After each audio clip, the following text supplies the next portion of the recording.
Well, good evening, viewers, and welcome back to Space Oddities. We haven't been away long because we've just been covering the other announcement this afternoon, the discovery of the background gravitational wave signal, if you like, from supermassive black holes merging together in the centers of galactic collisions during the history of the universe. So there's this background of gravitational wave hum, if you like, which is all those collisions between supermassive black holes occurring throughout the history of the universe, all coming together and creating this noise, if you like. Quite an amazing step forward for gravitational wave astronomy. I welcome Daz. Hello, Daz. Nice of you to be here again. I don't know whether you can hear me, but hi, Daz. And thank you. Hello. Thank you to our viewers for coming back. I see some of you have come back. We are waiting for the announcement in about 15 minutes. And this announcement is coming from the South Pole's neutrino observatory, which is called ICECube. Now, just to give you a very brief background on this, neutrinos are subatomic particles. They're extremely mysterious. They're known as the ghost particle because they hardly interact with matter at all. In fact, it's said that a neutrino could go through a sheet of lead 30 light years thick and wouldn't even notice it was there. Countless trillions of neutrinos are passing through your body all the time. Most of them, yeah, it's true. Yeah, well, it's like they always say in it. You get neutrinos; they're coming down through the top of your head and out your butt. Yeah, and they just carry on through the Earth, and they don't. If it's any consolation to you, Daz, they're not stopping to take photos along the way. They don't. No. They don't even know but yeah. So there we are. As you said, these are mysterious. They're very mysterious particles. Creatures. Now, the majority of the particles that we receive at the Earth, the majority of neutrinos are manufactured in the hearts of the sun. So they are what we call, obviously, solar neutrinos. But occasionally, we get neutrinos from more interesting sources. Not that the sun isn't interesting, of course, but more exotic, if you like, sources. For example, immediately before a star goes supernova, in the hours before a star goes supernova, then it emits huge quantities of neutrinos. And because they leave the star before the explosion, this can act like a early warning system for a supernova. In fact, going back to supernova 1987A, which, believe it or not, happened in 1987, this was not generally appreciated that neutrinos can be used as an early warning system for supernovae. And once afterwards, when they looked at the data from various labs in the world which are there to detect neutrinos, they're very difficult to detect because they hardly interact with matter at all.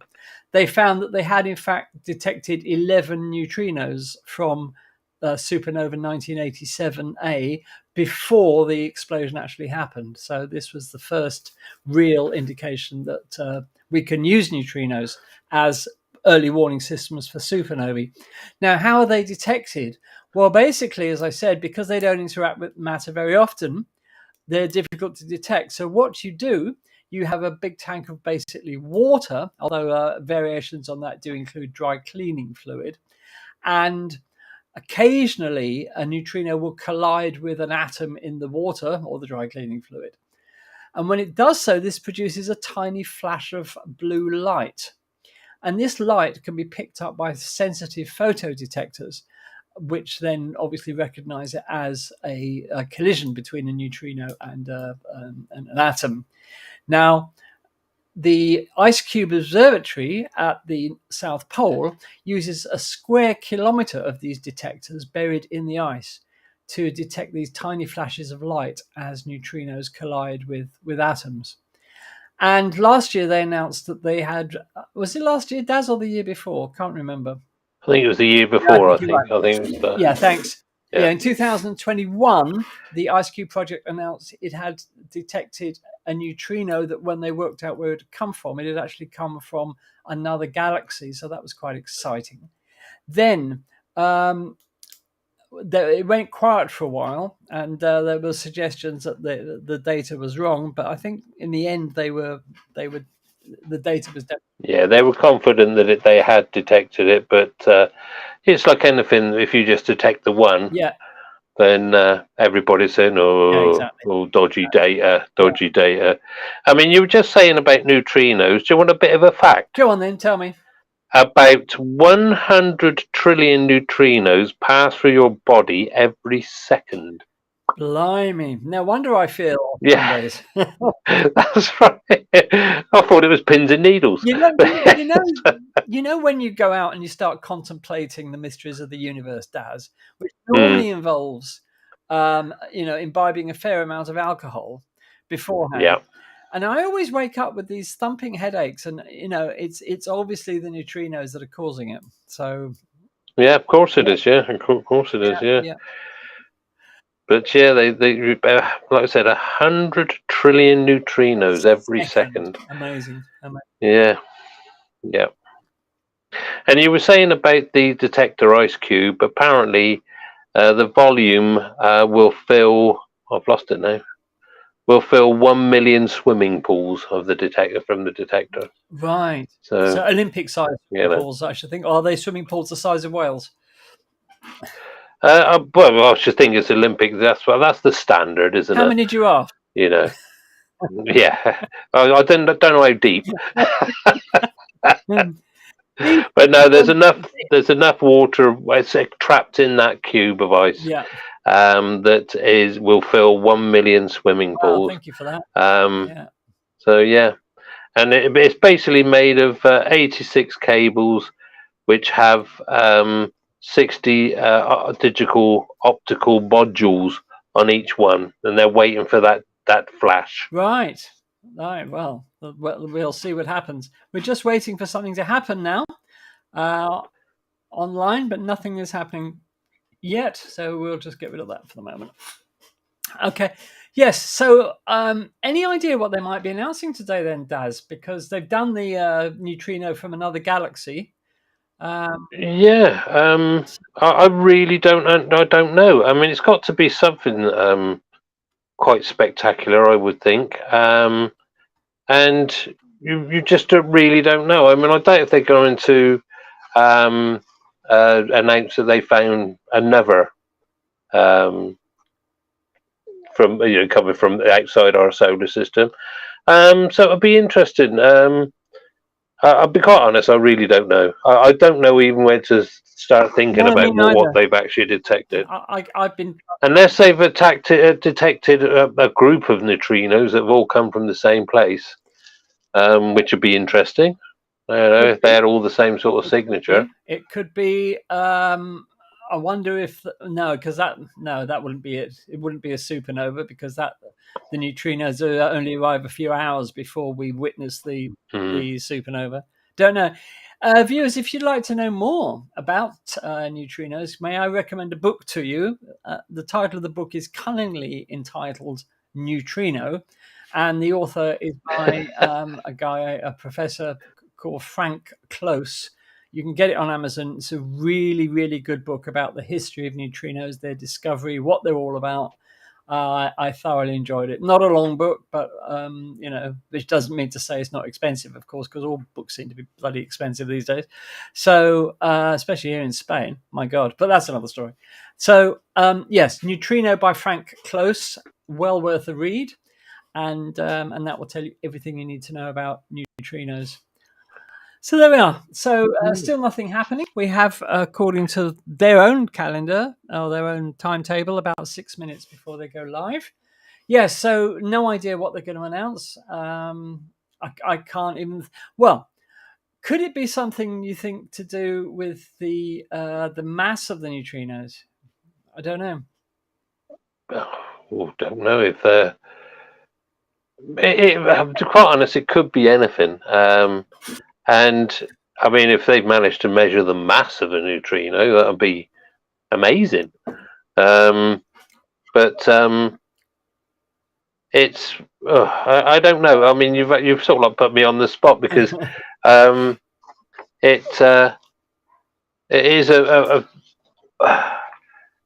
no. I'm going to wait. Right. I don't know. I really don't know where to go with this. It was only a few years ago that they discovered that neutrinos do have mass. Yeah. And the way they discovered this was that I remember back in the 80s, there was this thing called the missing neutrino problem, because the sun didn't appear to be outputting nearly as many neutrinos as it should be, as theory says it should be. And then it was discovered the reason was that they were not being detected because in flight, if you like, between the sun and the Earth, neutrinos can actually change their flavor because that's right. Yeah, the flavors of these different. Yeah, yeah. Because you've got the tau neutrino, you've got the electron neutrino, yeah. and you've got the muon neutrino. There are three muon. Yeah, yeah. three flavors of neutrino. And what these neutrinos en route from the sun do is that they change from one to the other spontaneously. And this means that a lot of neutrinos arriving at the Earth were not being detected. So we thought that the sun wasn't outputting enough neutrinos. So it might be something to do with that. Perhaps actually have they nailed down the exact mass of these neutrinos? Could be. I don't. Yeah, I can remember, because it's a strange term to use, flavor. Yeah, I know. But it's one they use quite often in the quantum world, isn't it? Yeah. Flavors. Do you think, well, should I be able to taste them? One's strawberry, one's aniseed, and one licorice. Well, I think they're going. I think that something's happening there. They're going live, so we're going to go over to the announcement now. And doesn't look like anything's happening. Okay, false alarm. Well, it's not due technically for another 3 minutes. So I thought something was beginning to happen then. Not to worry, we'll keep an eye on that and come back to it. So they're right. Yes. So I don't know what they're going to announce. It must be something pretty big though, because they didn't make this much hoo-ha about the brother from another. Yeah, the one single thing that they neutrino they found from outside of there. But the thing is, I'd like to know. I mean, I'm not well versed in all this, all the technical stuff and all that. But how were they able to detect that the actual neutrino that they found came from outside the galaxy? What? I don't know. What said? I don't know. Did it have it written through the middle of it like a stick of rock or something? I don't know. Yes.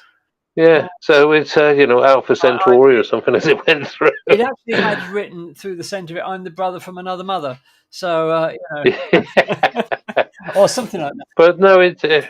I mean, the science of all this stuff really does baffle me sometimes. Well, I'll take that as my homework, Daz, and I'll find out for you, because I'd like to know that. Yeah, because it can't be from because it's from a particular trajectory, it must be from its energy. That's the only thing I can think.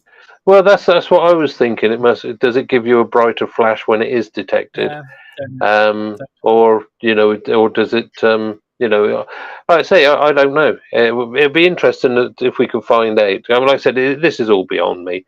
I mean, I was conflummoxed when I asked that question about volcanoes and the sun cycle. When I got the papers about that, I mean, we only found one. I thought, oh, this will be easy. But when you looked into it, there were absolutely hundreds that. But of course, it's because I mean, hopefully in the next couple of days, I'll have my presentation up, and people will be able to go and see it. But the paperwork, all the science stuff and all that, like I said, it was just like poetry, and it just went over my head. I don't do poetry. Really? But the thing is, the gist of what I got through there, I found out so many different amazing things about this that it was fantastic. Well, I will find that out because there must be a telltale sign that a neutrino arriving at the Earth originated in another galaxy. It can't be its trajectory, because that could be anywhere within our galaxy, of course. So don't know. Well, it's, like I say, it's a sphere, so we can't really tell. Do this, nothing happening. No. So there we are. Right. No, it's just 7 o'clock now. So. Yes, it is. It is indeed. So. Well, let's put it. Let's add this. Oh, that's it. We're doing something now. We're going live now. Okay.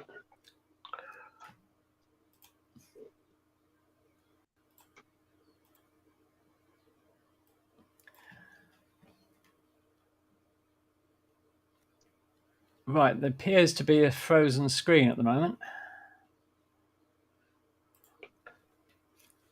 Are they actually doing it from the Antarctic, do you know? I doubt it somehow. Well, that's not very adventurous then, is it? Let's see. The observation of neutrinos neutrinos. in our own galaxy, the Milky Way. So we will begin with introductory remarks, and our first presenter will be Denise Caldwell. She's Physics Director for the Division of Physics at the National Science Foundation.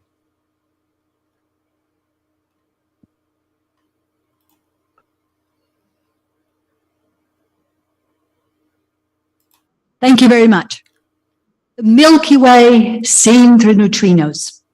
The announcement this afternoon describing a new window on the universe and presented by an up-and-coming NSF career for graduate students highlights two major NSF priorities: breakthrough scientific discovery and the promotion of the next generation of scientific leaders.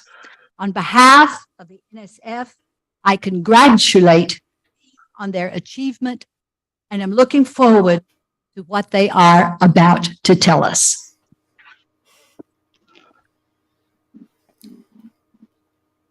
Thank you very much. And now we'll hear a few words for David Brown, Dean of College of Arts and Sciences at Drexel University. Thanks, Ignacio. It's an honor to be here today to celebrate this exciting discovery in the field of particle physics, advancing our understanding of the origins of the universe. And we're following this here at Drexel University to host our esteemed colleagues from the National Science Foundation, the Georgia Institute of Technology, TU Dortmund University, and the University of Wisconsin, Madison, amongst others. Whether in person or on Zoom, thank you for joining us. At Drexel, our most valuable assets, second only to our people, are our partnerships. The ICECube collaboration demonstrates how the impossible becomes possible when we seek collaboration on a global scale. My congratulations to all the researchers, including Dr. Naoko Kurahashi-Nielsen and PhD student Steve Scafani. The fact that Steve played such a central role in this discovery is truly representative of our approach to education at Drexel. I would also like to thank the National Science Foundation for their support of discovery and this important work. Thank you. Thank you very much. And now we turn to TU Dortmund University, and we will hear words from Manfred Bayer, President of TU Dortmund University. Thank you. Ladies and gentlemen, congratulations. Also on behalf of the Federal Minister of Education and Research, Bettina Stark-Watzinger. Congratulations to all the researchers who contributed to this pioneering work. We know the electromagnetic spectrum, with which our telescopes can see the universe in different light frequencies. ICECube has enlarged this spectrum using neutrinos as new messenger particles. With this very new concept, you have made it possible to explore the Milky Way, gathering evidence that high-energy neutrinos also originate in our galaxy. Thanks to your curiosity and your efforts, we can now see our galaxy with completely new eyes. I'm especially glad about this because we have dedicated the Science Year 2023 to the topic of our universe, and we couldn't possibly wish for a better contribution. This milestone in astroparticle physics would not have been possible without excellent international cooperation. Therefore, I would like to make special mention to the German research groups, and in particular, Professor Helbing and Professor Rode. You played a key role in this major achievement by applying state-of-the-art methods in machine learning. Since 2005, the German Research Ministry has been providing 21.6 million euros for ICECube. And I'm very happy to announce today that we will continue to support research at ICECube, the coming funding period, which actually starts in 2 days, with funding worth 4.3 million euros. That means more budget for more curiosity, more technology, and finally, more science. Perhaps it will enable to learn more about the sources of neutrinos. These are big questions for tomorrow. Today, we celebrate your great achievement. Thank you very much. So, with apologies, you just heard a pre-recorded video from Jens Brandenburg. He's Parliamentary State Secretary for the German Federal Ministry of Education and Research. We will now hear words from Manfred Bayer, President of TU Dortmund University. So please go ahead. Yeah, thank you very much. Good evening to everyone. We have evening here already, therefore good evening. I hope that you can understand me. I'm actually sick like a dog and start to lose my voice, but I still hope that you can understand me. And nevertheless, I want to welcome you very warmly as president of the TU Dortmund. And I'm very pleased that we can host at least a part of this event today. As a physicist, I actually share your fascination with exploring the universe, even though my astrophysics lectures date back more than 30 years, and I'm actually personally working on condensed matter physics, which I find even more exciting than astrophysics, but this is just a very personal note. I'm extremely pleased that the Dortmund team has been able to participate in the development and in the operation of the ICECube neutrino detector or observatory for more than 20 years now. Today, my colleagues contribute here in the ICECube data analysis, specifically through state-of-the-art machine learning algorithms developed as part of this collaboration. Nowadays, many people are afraid of AI, and some even claim that AI should be stopped. Actually, I'm not afraid of AI. I'm only afraid of stupid AI. And the current result sort of confirms this attitude, at least to a certain extent. Clever machine learning can give us many new and exciting results, and today we celebrate one of these results. So congratulations on this excellent research, which we will learn more about in a minute. And good luck in your future endeavors. I hope that we have an inspiring evening, and I'm even sure that we will have an inspiring evening. Thank you very much.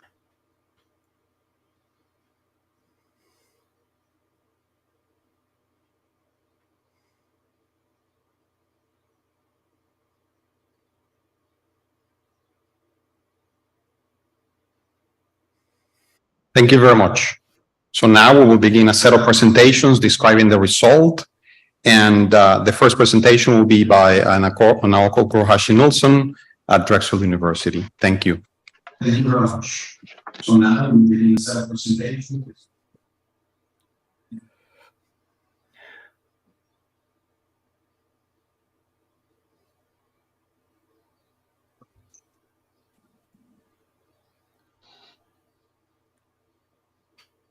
Yeah. Did I go on? Is that okay? Okay. That's better. Hello. On behalf of the ICECube collaboration, we'd like to announce the first observation of the galactic plane in high energy neutrinos at a significance of 4.5 sigma. Today we'll present evidence of this, but first let me explain what this means.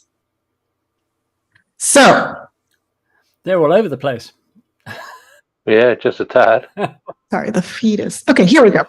So,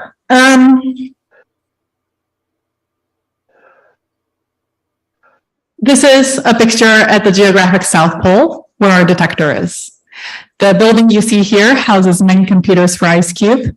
The detector itself is buried under the ice.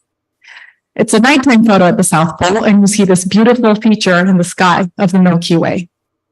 Because this is the South Pole, you see a light green haze, and that's the aurora australis or southern lights. You don't have to be at the South Pole to see the Milky Way. And in fact, for millennia, we have studied the Milky Way. Helen wrote about it. You can fill a history book full of Milky Way observations. It is the largest feature in the sky and well studied. But today, we see it for the first time in something other than a wavelength in light. Wow. So the Milky Way is our galaxy. It is a spiral galaxy, and our sun, which we orbit around, is on one of the spirals. If you see it from top down, that's what it looks like. But from edge on, it's flat. So it's like a pancake or a disc. So if you're in the middle of the pancake or disc, looking towards the galactic center, then you would see something like an edge-on disk in the sky. And that is our view of the Milky Way, is the galactic plane. If you take a panel of the Milky Way and center it at the galactic center, this is the panel you see that describes the Milky Way.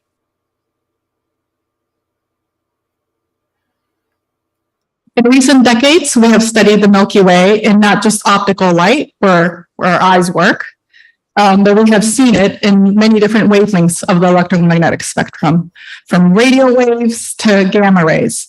We have observed the Milky Way using more than just our eyes. And this iconic picture is the multi-wavelength view of our own galaxy. Today, for the first time, we add another image in high-energy neutrinos. This blurry image represents the first time we've seen our own galaxy in something other than electromagnetic radiation. Wow. This is an iconic image, as I said. If you're from the Department of Physics or Astronomy, we've seen some version of this poster somewhere in our departments. And because this is our galaxy seen in many different wavelengths, we're very familiar with this poster. And today we add a whole new panel, not just in energies, but in particles. So what are neutrinos? Neutrinos is an elementary particle. So you mean this desk, the air, everything is made up of molecules. The molecules are made up of electrons in the nucleus. And as far as we know, the electrons aren't made up of anything. The electrons are elementary particles. The nucleus is made up of neutrons and protons, which are made up of quarks. And as far as we know, quarks aren't made up of anything. So quarks are elementary particles. Neutrinos are also elementary particles. We think they're not made up of anything. They are what they are. However, neutrinos are not part of what make up you, me, the air, the table, everything around us that we can touch. It is a particle that's emitted when the nucleus breaks, such as in nuclear fusion or fission. Neutrinos are a lot like light. They are neutral particles, as in electromagnetically uncharged, and they're nearly massless. However, unlike light, they seldom interact. So if I have a flashlight and I try to shine it across a board or a metal plate, you would not see the light come out on the other end. That's because the light interacts with the board. If I had a neutrino flashlight, which I wish I did, the neutrinos will stream through because they don't interact. They will stream through, and you will see the neutrinos on the other side of the board. And in this way, we hope to see neutrinos stream out of deeper and denser parts of space. And we hope that neutrinos become a messenger in astronomy where we see different views of space. Let me take a step back and go through the history of what enabled this announcement today. So over 4 decades ago, a neutrino telescope was envisioned in ICE. Amanda, the predecessor experiment to ICECube, was completed in 2000. In 2011, we completed the ICECube detector. The ICECube detector, as I mentioned before, is at the geographic South Pole. So the ICECube laboratory, this picture you saw with the Milky Way is pictured there.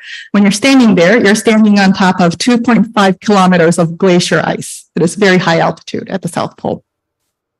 We have found a way to drill 86 holes in the ice all the way down and leave more than 5,000 digital optical modules, DOMs, or light sensors, in the ice. This way, we have light sensors scattered over cubic kilometer of ice. When you're buried in 2.5 kilometers of ice, you don't see any light. It's pitch black. Until you see a high-energy particle zip through. This is real data from the ICECube collaboration. And you can see, let me play that again.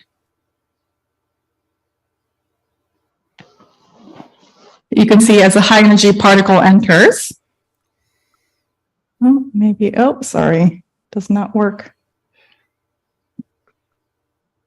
When you see a trail of light, that's because of Cherenkov radiation of a high energy particle.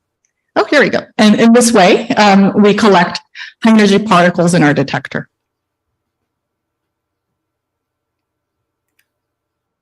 ICECube is a collaborative effort. As you heard, it's very international. We have more than 350 scientists from 58 institutions in 14 countries around the world. This is one of our collaboration photos. So when we meet twice a year, we take a collaboration meeting photo. This is a recent one. Some of us travel to the South Pole. You can find me in the picture if you squint. And this is a real technological feat as well. If you think about 2.5 kilometers or 1.5 miles from where you're sitting now, think of how far that reaches. We've dug that far down. So it's not just a particle physics experiment, it's a technological feat.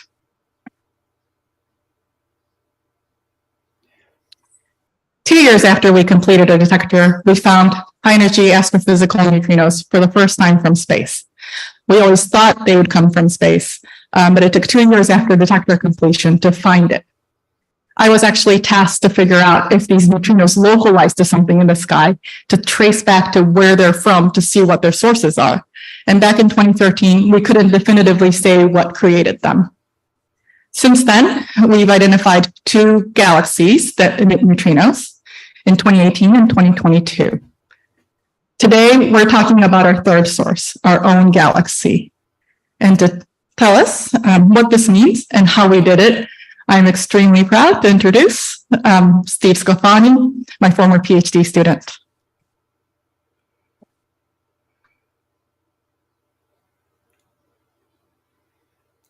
So, Daz, what do you think? Well, I'm a bit confused. Which picture was the one of the neutrino? Hi, everyone. My name is Steve Sclafani, and I'm excited to be able to talk to you today about the Milky Way galaxy being revealed in high-energy neutrinos. In particular, I want to focus on how we performed the analysis, what the results mean, and why we are seeing the Milky Way galaxy for the first time. This is an image that you've already seen today. We can look at our galaxy in different wavelengths of light. For the purposes of this talk, we're really going to focus in on our high-energy universe. So our high-energy universe consists of high-energy gamma rays shown here from the Fermi-LAT collaboration and the Fermi-LAT satellites, and our high-energy neutrinos, shown here now from ICECube. If we wanted to produce high-energy particles at Earth, what we do is we take some protons, go to our local particle accelerator, and use magnetic fields to accelerate these charged particles up to very high energies. We can then smash them into some sort of target and produce a stream of secondary particles that we could then study. The same process is happening in our galaxy, just on galactic scales, and at energies 10 to 100 times higher than we can produce on Earth. Cosmic rays are charged particles, which can be accelerated at cosmic ray sources, and we're still looking for the sources of these in our galaxy. But when they interact, they'll produce byproducts of gamma rays and neutrinos that we can observe at Earth. The cosmic rays can also escape the source, remain bound in this churning cosmic ray sea in our galaxy until eventually interacting with the dust and gas of our own Milky Way. This secondary component is diffuse galactic emission, and this is what we were searching for. This would also produce the same gamma ray and neutrino signatures. And in fact, if we look at our gamma ray data, you can see, as shown here by Fermi-LAT, dots along the plane corresponding to gamma ray sources, some of which very well may be the cosmic ray sources we're looking for. In addition, you can see this haze around our galaxy corresponding to where the dust and gas and stuff is. This is the diffuse component that we were searching. So we were searching for neutrinos from this component. So to construct this analysis, what we do is take this image from Fermilab, use what they fit to this diffuse component, and search for neutrinos that correlate with those same directions. We tested a couple of models. The first here came directly from that Fermilab fit, which is shown in the middle. And we also tested two models from other scientists known as the KRA gamma models, so that in total we tested 3 separate hypotheses. In order to not bias ourselves, we define all the analysis parameters beforehand, blind to what our data looks like. And we do this and fix all the analysis parameters until eventually unbinding and looking at what is the correlation between our data and the expectation from these models. When we do so, we see the results shown here. The p-value is a measurement of how likely this is to occur, the probability of this occurring from a random fluctuation of our background data, just by random chance. And you can see for all 3 models, this number is very small, meaning it's very unlikely that our background causes this data. We take into account the fact that we tested 3 separate hypotheses, and we can say that we are seeing 4.5 sigma evidence for neutrinos from the Milky Way, corresponding to the first time we're seeing this signal.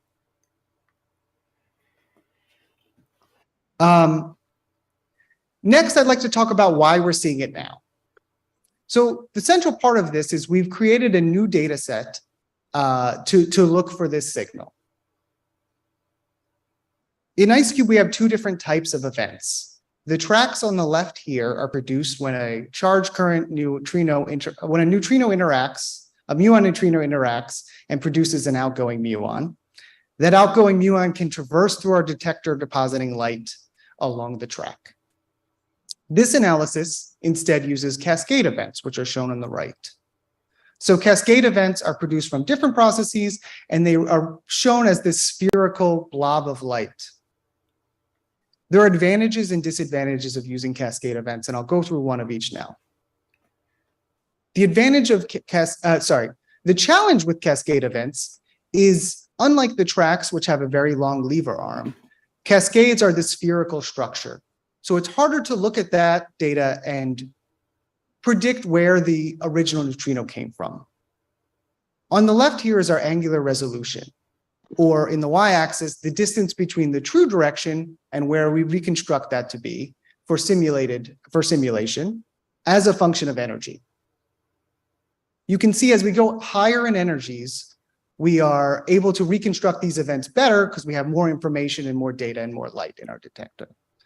But over all energies, we're still somewhere in the range of 5 to 10 to 15 degrees. We've worked with this data set to improve the angular resolution of these cascade events. And in the next talk, we'll go into a little more details about how that was done. The great benefit of cascade events is that they have a lower background. So the plot on the left here is the sensitivity flux, or the number of neutrinos we need to see to start seeing a source as a function of the direction in the sky.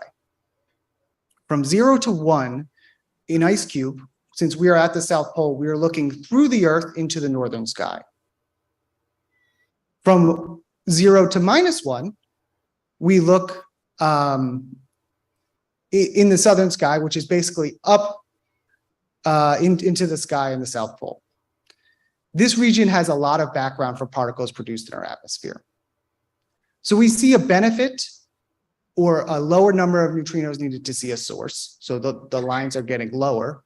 When we switch from track events to a previous cascade selection, and we see another jump when we switch to this data selection. This second jump is due to machine learning techniques to select more events. Again, we'll go into this in a little more details in the next talk. Another way of thinking about this is as we're adding more events and as we're reconstructing them better, we are refining our view of the sky. You can see this is resulting in a sharper view. Shown here are the results from two searches with 2 years, 7 years, and the new 10-year data set shown in red. And you can see that these views of the sky get more refined and darker as we get more significant. This enabled the measurement that we are seeing today.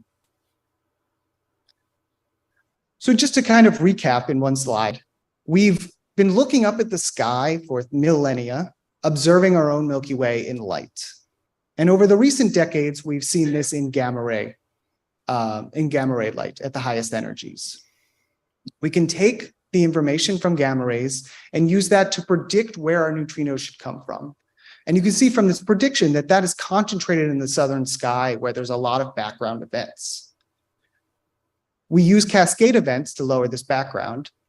And panel D here shows when we account for that angular uncertainty of cascade events, we see two contours corresponding to where we would expect 20% and 50% of the events to come from. We do all this in a blind method to not bias ourselves, and then we look at our data to check the correlation. And what we see that is our data is very correlated to the expectation. This allows us to see the 4.5 sigma and be confident about our measurements. Now that we've seen it, we can start asking a new generation of questions about what are the sources that are capable of accelerating cosmic rays, and can we start to resolve them in the next few years? Next up, I'll pass it to my colleague Mirka Hohenfeld in Dortmund, Germany, and he's going to take a look at some of the details and more technical aspects of the analysis. Thanks.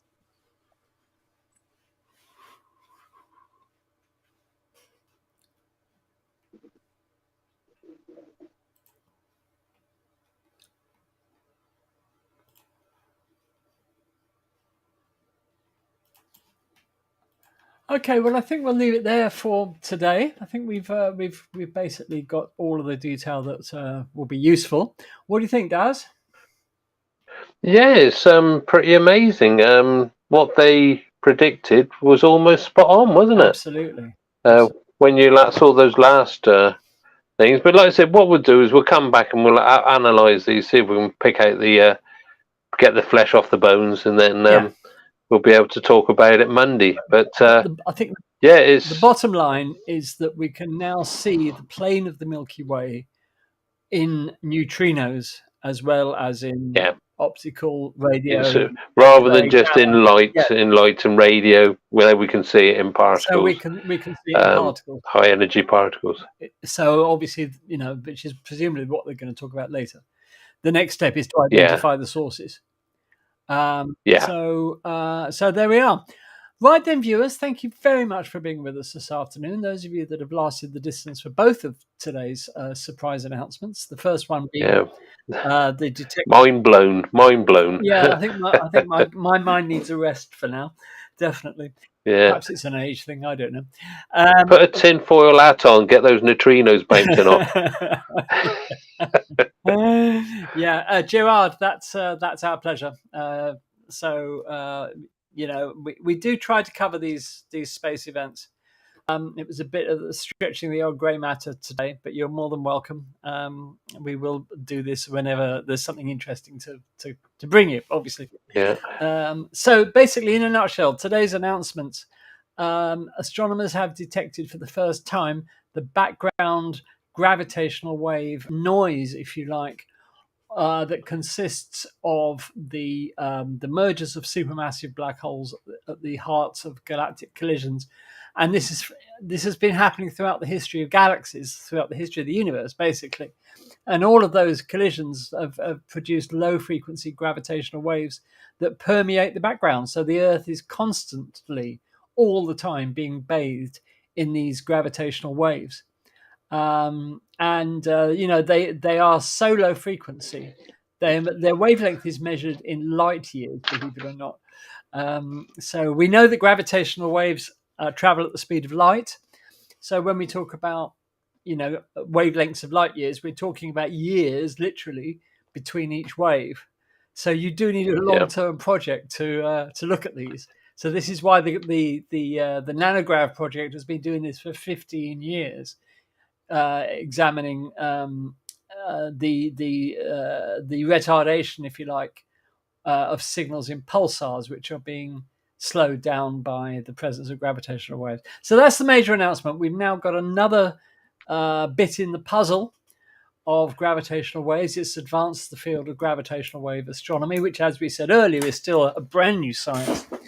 And then the second announcement today that the scientists using the ICECube neutrino detector at the South Pole have detected neutrinos coming from, it looked like all along the plane of the Milky Way. Yeah. Didn't it, Dan? I think that was... Yeah, it looked well. Of course, you had the sort of like what you would say be sort of like look like the core. Yeah. But then, so of course you expected to find a big bunch of neutrinos there, which they have. Yeah. But then spread out along, there were some very bright spots. There were. So they'll... with just as like you say, now it's down to identify what the sources are. Bright spots, what these sources are. Yeah, and it's just another fascinating way of we're going to be able to explore the I mean, the universe. I remember a long time ago we were chatting on one of our radio programs, Daz, about multi-messenger astronomy.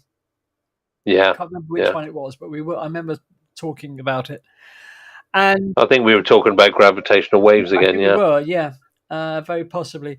But we were saying how, this whole new era of multi-messenger astronomy, looking at the universe not just in different wavelengths of light, which we've been able to do for some considerable time, but now we've got gravitational wave astronomy. We've got the ability to look at the galaxy in terms of neutrinos, and putting all of these different wavelengths of EM radiation together with the gravitational waves and the neutrinos, allowing us to get this sort of, much bigger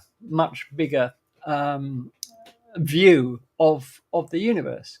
It's like an artist with a paint palette suddenly having from going from having 6 colors in his palette to having 20 colors in his palette. The difference is quite amazing. Because I mean, you were talking about this multi-messenger, of course, with all the different types of observatories that would go into looking at these things. It's also fascinating how all the observations are made at different times over weeks. Absolutely. You're waiting for different parts of the information to come through, which then adds to the jigsaw, and we can put it all together, and it tells us a story, and it's absolutely fascinating. It is. Right, viewers, so just before we go, just to announce that the Space Oddities merchandise is now available for sale. We've got t-shirts and hoodies for sale. If you go to our Facebook group, which is just called Space Oddities, I've put a post in there with all of the details, but we will, of course, give you the details on next Monday's show. So we'll look forward to telling you then. We've got t-shirts available in 9 colours. That is to say that one t-shirt is one colour. That's not t-shirts that it's not rainbow. They're not multicolour t-shirts, but our t-shirts are available in 9 colours. They're £19, which includes postage and packing. And we'll give you the full details on Monday. But if you want, although saying that, I noticed they did have string, what they call it, tie-dye shirts as well. Yeah, no tie-dye. They're pretty pictures. What the stuff? pretty pictures. Yeah. Well, let's put it this way: that they've had quite a few orders in already. So Gerard, really? Yeah, Gerard's already said he's ordered a shirt, a t-shirt. Fantastic. So excellent, thank you, Gerard. Kenneth, thank you so much. We do our best. Obviously with this type of coverage of stuff that's going on, sometimes it's not easy to know what the hell's going to happen. But anyway, we got through it today, and just some more news about our exploration of the universe, which is just so inspiring. Well, I find it so anyway. Yeah. And don't forget Saturday. Saturday, yes, launch of Euclid on Saturday at, was it 4:00, something like that? Oh, hang on, I'm going to look in Trello. Just give me 1 second. And just yeah, because this is going to be another amazing instrument. We'll tell you all about it, how it's going to work, and it's going to be mapping the dark matter. And we should end up with sort of like a cosmic web of dark matter where it actually sits. And dark energy. And dark energy, sorry, yeah. All the dark stuff, not coal. Yeah. So, yes, it is. The launch is on a Falcon 9, a SpaceX Falcon 9 at 1600 UK. We'll be going live here at 1530 UK. We hope you can join us. And this is such an important space mission because, as Daz said, Euclid investigating the dark universe. Gerard, you're more than welcome, sir. Thank you for being here. And I see you've ordered a T-shirt. Fantastic. We've all got our T-shirts and hoodies on order as well. I should get some money out of all these. I designed the thing, for God's sake. So I think the designer should at least get. You'll get a free shirt. Right. Shut up. That's fair enough. Okay, all right. So anyway, so Euclid, Saturday 15:30, we're going live UK. So hope you can join us for what promises to be an amazing space mission, and it's going to be situated at L2 along with the James Webb Space Telescope. Yeah. Getting a bit crowded out there now, isn't it? L2. So again, it's going to be a few months before it gets there, and they've calibrated the instruments and tested everything. But anyway, we're looking forward to Euclid. We've also got coming up. Was there something else we've got coming up soon? I think, wasn't there? Psyche on the 5th of October. Oh yes, the last launch of Ariane 5 on the 4th of July. We'll be covering that live. That's right. Yeah, because we now know we're not going to be seeing a Vulcan go off at any time soon. And also later in the year, at an unspecified date as yet, the launch of the XRISM Space Telescope. This is a new, primarily Japanese X-ray telescope, but with contributions from NASA and ESA. So that's coming up allegedly in late summer, that launch. And also towards the end of the year, we got the Polaris Dawn mission. Dawn last quarter. Michael's going to tell us about that next week. Unfortunately, he had problems with this presentation on the show this week, but we're going to sort that by Monday. And there we are. Okay, all that remains for us to do is to say thank you so much for joining us, viewers, and have a fantastic weekend. And we'll see you live 8 o'clock UK on Space Oddities on Monday. Yeah. If you can, join us Saturday. If you can't join us at 15:30 UK on Saturday for the launch of Euclid. Right. Yeah. Put my teeth in. Okay. That's it from us at Space Oddities then. Take care of yourselves. Thanks for being here, and we'll see you soon. Bye. Yeah.